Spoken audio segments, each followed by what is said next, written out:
కేంద్ర బీజేపీ నరేంద్ర మోడీ ప్రభుత్వ కార్పొరేట్ విధానాల వల్ల చేతి వృత్తులు నాశనమయ్యాయని, రెడీమేడ్ రూపంలో దుస్తులు కుట్టే దర్జీలకు పని లేకుండా పోయింది అని, టైలర్ వృత్తి మీద ఆధారపడి జీవించే కార్మికులకు సంక్షేమ బోర్డు ఏర్పాటు చేసి ఆదుకోవాలి అని టైలర్ వర్కర్స్ యూనియన్ రుద్రూరు మండల కన్వీనర్ మేటువారి నరేష్ కేంద్ర రాష్ట్ర ప్రభుత్వాలను డిమాండ్ చేశారు. అంతర్జాతీయ టైలర్స్ డే దినోత్సవ సందర్భంగా రుద్రూరు మండలంలోని సులేమాన్ నగర్లో టైలర్ వృత్తిని కాపాడాలని నల్ల బ్యాడ్జీలు ధరించి నిరసన చేపట్టారు. ఈ సందర్భంగా మేటువారి నరేష్ మాట్లాడుతూ ప్రభుత్వాలు మారినా తమ బతుకులు మారలేదని ఆవేదన వ్యక్తం చేశారు.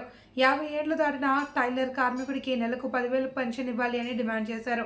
పూర్తి సబ్సిడీతో కుట్టు మిషన్లు, ఉచిత విద్యుత్ ఇవ్వాలి అని కోరారు. కార్యక్రమంలో సత్యనారాయణ, అహ్మద్, లతీఫ్, ఫెరోజ్, మహబూబ్, తాహేర్, అల్మాజ్, అరీఫ్, గోరేబాబు తదితరులు పాల్గొన్నారు.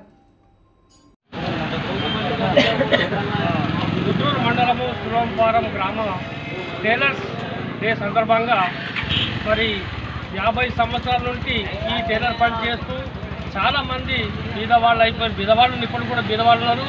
కాబట్టి వచ్చినటువంటి కొత్త ప్రభుత్వం దయచేసి మా మీద దయ తెలిసి ఒక పింఛన్స్ ఏర్పాటు చేయాలని ప్రభుత్వం మేము కోరుతున్నాము. రెండవది, కొత్తగా మిషన్లు వచ్చినాయి. మరి అందరికీ గొర్రెలు, బర్రెలు, ఆవులు, ఎద్దులు అన్ని ఇచ్చిండ్రు. మా మిషన్ కుట్టుకునే వాళ్ళకి మాత్రం ఇప్పటి ఒక మిషన్ కూడా ఇవ్వలేదు. కాబట్టి దయచేసి మా మీద దయ తెలిసి ఈ టైలర్ వృత్తి పనిచేసే వాళ్లకు మిషన్స్ కూడా అందజేయాలని చెప్పేసి మీ అందరి ప్రభుత్వం అందరి పెద్దలందరినీ కోరుకుంటున్నాము.